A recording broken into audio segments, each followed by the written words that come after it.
Genesis chapter 16. Now Sarai, Abram's wife, had borne him no children. She had a female Egyptian servant whose name was Hagar. And Sarai said to Abram, Behold, now the Lord has prevented me from bearing children. Go in to my servant. It may be that I shall obtain children by her. And Abram listened to the voice of Sarai. So Abram had lived 10 years in the land of Canaan. Sarai, Abram's wife, took Hagar the Egyptian, her servant, and gave her to Abram her husband as a wife. And he went in to Hagar, and she conceived. And when she saw that she had conceived, she looked with contempt on her mistress. And Sarai said to Abram, May the wrong done to me be on you. I gave my servant to your embrace, and when she saw that she had conceived, she looked on me with contempt. May the Lord judge between you and me. But Abram said to Sarai, Behold, your servant is in your power. Do to her as you please. Then Sarai dealt harshly with her, and she fled from her. The angel of the Lord found her by a spring of water in the wilderness, the spring on the way to Shur. And he said, Hagar, servant of Sarai, where have you come from, and where are you going? She said, I am fleeing from my mistress Sarai. The angel of the Lord said to her, Return to your mistress and submit to her. The angel of the Lord also said to her, I will surely multiply your offspring, so that they cannot be numbered for multitude. And the angel of the Lord said to her, Behold, you are pregnant and shall bear a son. You shall call his name Ishmael, because the Lord has listened to your affliction. He shall be a wild donkey of a man, his hand against everyone, and everyone's hand against him, and he shall dwell over against all his kinsmen. So she called the name of the Lord who spoke to her. You are a God of seeing. For she said, Truly here I have seen him, who looks after me. Therefore the well was called Beer-lahai-roi. It lies between Kadesh and Bered. And Hagar bore Abram a son. And Abram called the name of his son, whom Hagar bore, Ishmael. Abram was 86 years old when Hagar bore Ishmael to Abram. Genesis chapter 17. When Abram was 99 years old, the Lord appeared to Abram and said to him, I am God Almighty. Walk before me and be blameless, that I may make my covenant between me and you, and may multiply you greatly. Then Abram fell on his face, and God said to him, Behold, my covenant is with you, and you shall be the father of a multitude of nations. No longer shall your name be called Abram, but your name shall be called Abraham. For I have made you the father of a multitude of nations. I will make you exceedingly fruitful, and I will make you into nations, and kings shall come from you.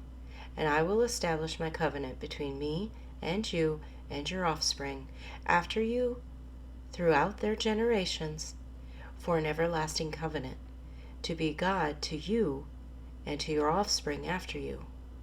And I will give to you and to your offspring after you the land of your sojournings, all the land of Canaan, for an everlasting possession, and I will be their God.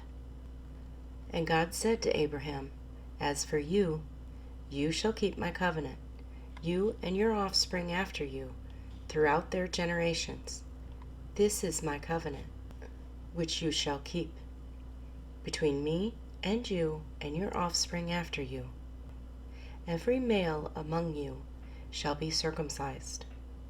You shall be circumcised in the flesh of your foreskins, and it shall be a sign of the covenant between me and you. He who is 8 days old among you shall be circumcised. Every male throughout your generations, whether born in your house or bought with your money from any foreigner who is not of your offspring, both he who is born in your house and he who is bought with your money shall surely be circumcised. So shall my covenant be in your flesh, an everlasting covenant. Any uncircumcised male who is not circumcised in the flesh of his foreskin shall be cut off from his people. He has broken my covenant. And God said to Abraham, As for Sarai, your wife, you shall not call her name Sarai, but Sarah shall be her name. I will bless her, and moreover, I will give you a son by her.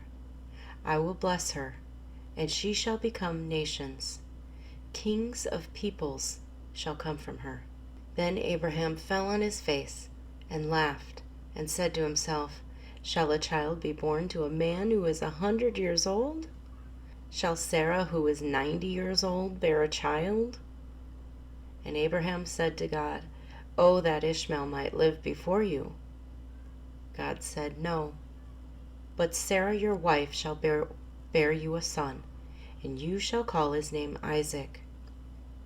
I will establish my covenant with him as an everlasting covenant for his offspring after him. As for Ishmael, I have heard you. Behold, I have blessed him and will make him fruitful and multiply him greatly. He shall father 12 princes, and I will make him into a great nation. But I will establish my covenant with Isaac, who Sarah will bear to you at this time next year. When he had finished talking with him, God went up from Abraham. Then Abraham took Ishmael his son, and all those born in his house, or bought with his money, every male among the men of Abraham's house, and he circumcised the flesh of their foreskins that very day, as God had said to him. Abraham was 99 years old when he was circumcised in the flesh of his foreskin, and Ishmael his son was 13 years old when he was circumcised in the flesh of his foreskin. That very day Abraham and his son Ishmael were circumcised. And all the men of his house, those born in the house and those bought with money from a foreigner, were circumcised with him. Genesis chapter 18. And the Lord appeared to him by the oaks of Mamre, as he sat at the door of his tent in the heat of the day. He lifted up his eyes and looked, and behold, 3 men were standing in front of him. When he saw them, he ran from the tent door to meet them, and bowed himself to the earth and said, O Lord, if I have found favor in your sight, do not pass by your servant. Let a little water be brought, and wash your feet, and rest yourselves under the tree, while I bring a morsel of bread, that you may refresh yourselves, and after that you may pass on, since you have come to your servant. So they said, Do as you have said. And Abraham went quickly into the tent to Sarah and said, Quick, 3 seahs of fine flour, knead it and make cakes. And Abraham ran to the herd and took a calf, tender and good, and gave it to a young man who prepared it quickly. Then he took curds and milk and the calf that he had prepared and set it before them. And he stood by them under the tree while they ate. They said to him, Where is Sarah your wife? And he said, She is in the tent. The Lord said, I will surely return to you about this time next year, and Sarah your wife shall have a son. And Sarah was listening at the tent door behind him. Now Abraham and Sarah were old, advanced in years. The way of women had ceased to be with Sarah. So Sarah laughed to herself, saying, After I am worn out, and my Lord is old, shall I have pleasure? The Lord said to Abraham, Why did Sarah laugh and say, Shall I indeed bear a child now that I am old? Is anything too hard for the Lord? At the appointed time I will return to you about this time next year, and Sarah shall have a son." But Sarah denied it, saying, "I did not laugh," for she was afraid. He said, "No, but you did laugh." Then the men set out from there, and they looked down towards Sodom. And Abraham went with them to set them on their way. The Lord said, "Shall I hide from Abraham what I am about to do? Seeing that Abraham shall surely become a great and mighty nation, and all the nations of the earth shall be blessed in him? For I have chosen him, that he may command his children and his household after him to keep the way of the Lord by doing righteousness and justice, so that the Lord may bring to Abraham what he has promised him." Then the Lord said, "Because the outcry against Sodom and Gomorrah is great, and their sin is very grave, I will go down to see whether they have done altogether according to the outcry that has come to me. And if not, I will know." So the men turned from there and went towards Sodom, but Abraham still stood before the Lord. Then Abraham drew near and said, "Will you indeed sweep away the righteous with the wicked? Suppose there are 50 righteous within the city. Will you then sweep away the place, and not spare it for the 50 righteous who are in it? Far be it from you to do such a thing, to put the righteous to death with the wicked, so that the righteous fare as the wicked. Far be that from you. Shall not the judge of all the earth do what is just?" And the Lord said, "If I find at Sodom 50 righteous in the city, I will spare the whole place for their sake." Abraham answered and said, "Behold, I have undertaken to speak to the Lord, I who am but dust and ashes. Suppose 5 of the 50 righteous are lacking.